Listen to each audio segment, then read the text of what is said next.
You've lost touch with who you are, the core of your being. You're on social media too much. You're listening to what other people are telling you. You gotta listen to yourself. You gotta cut all that shit out. You have to look at the things that you love and the things that you hate. So what you don't like is very instructive to you, right?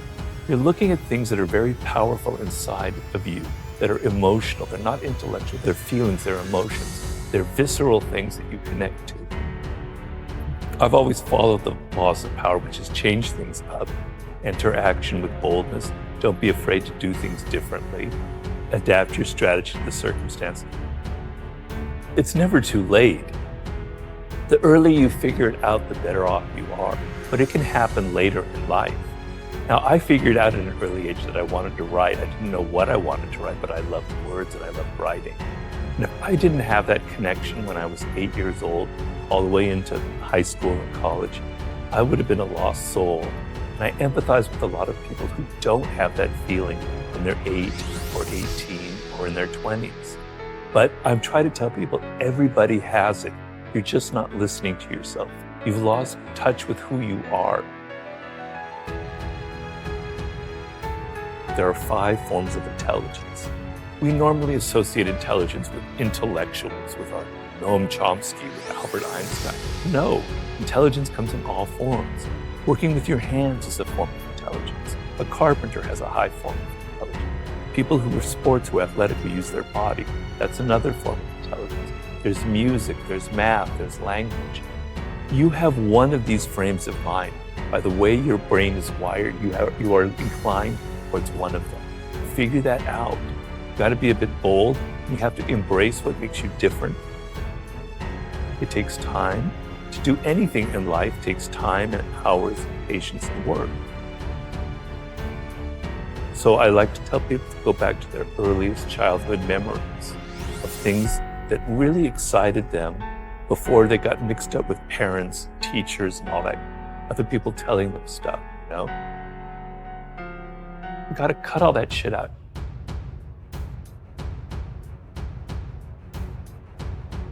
You know, I was frustrated, I was depressed. I even have to admit I had moments that were slightly suicidal because I knew deep down that I could do something. I was different from other people. I had different experiences, you know, and I knew that there was something I needed to express. There was a purpose to how my life had unfolded, but I couldn't find it. I tried everything. I tried every form of writing, every possible endeavor you can imagine. It just didn't click. So I was very deeply frustrated. And the frustration, I tell people, it's a good thing. Negative emotions are trying to teach you something. They're trying to teach you the opposite. Something else is going on. Frustration, what would be worse than frustration would be despair, giving up, no hope. But frustration is a sign that you haven't given up. You know you can do something, but you haven't figured it out. So when you have those kind of feelings, look at them and there's something positive in that. So I knew that there was something I was meant to do. I just couldn't figure it out when.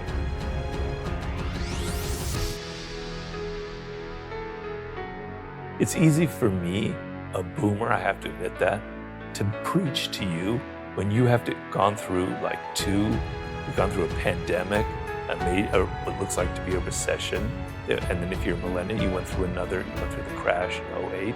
It's easy for me to preach. You're dealing with really difficult circumstances.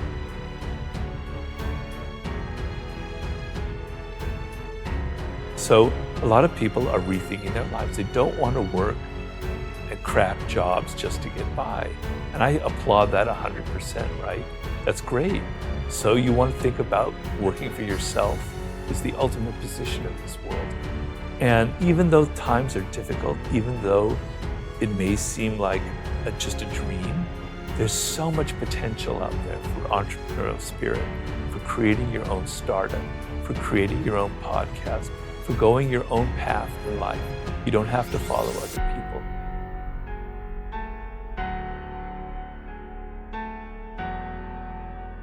It's not like it was when I was growing up. There were things that were better back then. There are things that were a lot worse, right? You have so many more options. It's just that you're not going to reach them. You're not going to be happy in this short time that you have to be alive unless you take it seriously and still have some fun and adventure and excitement. You got to listen to yourself. You have to embrace what makes you different. Just don't listen to your parents go, I got to be making $100,000 when I'm 23 and go to law school and do all this stuff. You're going to burn out. So kind of understand I guess the main thing I would say is know who you are, know what you're, deep down your core, what you love, what you hate, and what you were destined to create in this world. That's like the most important process you can go through. Everybody has that potential. But I know it doesn't come easy. It's a process and you have to be patient, but you have to put in the work. But another skill that you cannot ignore is the social. We're social animals. And there are a lot of people in life who ignore that because they're shy. And I was very shy as a young man. I was mostly quite introverted as well. Because they're shy, they just simply lean on their own strength, which is learning something really well, learning math or learning algorithms or learning how to write, etc. And they ignore the social because they're afraid of it.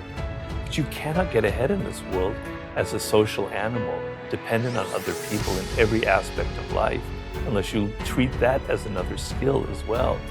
So yes, the process of looking inward is absolutely essential, but you cannot disconnect yourself from your teachers, your mentors, your colleagues. You could have all the skill in the world and know your life's task brilliantly, but if you continually alienate people by your boorish behavior, by your insensitivity, all of the skill level in the world will be completely neutralized by your own mistakes.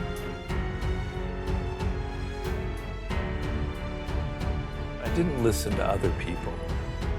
At so many turning points in my life, I could have been discouraged. People could have said, I had somebody say, Robert, you're never going to be a good writer in life. You need to go to business school, etc. My parents tried to funnel me this way or that way. I was stubborn and I was rebellious and I did my own thing. And because of that, I have kind of a different voice from other people, right?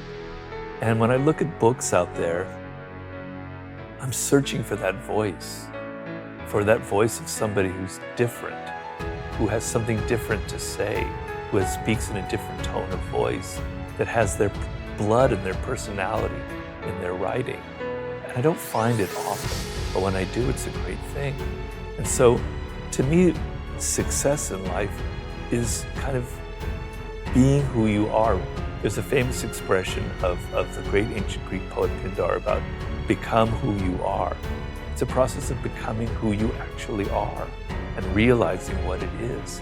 So we talked about my weirdness earlier on, and following that has allowed me to craft my own message, which is basically about opening your eyes up to the reality of the world and to what people are like.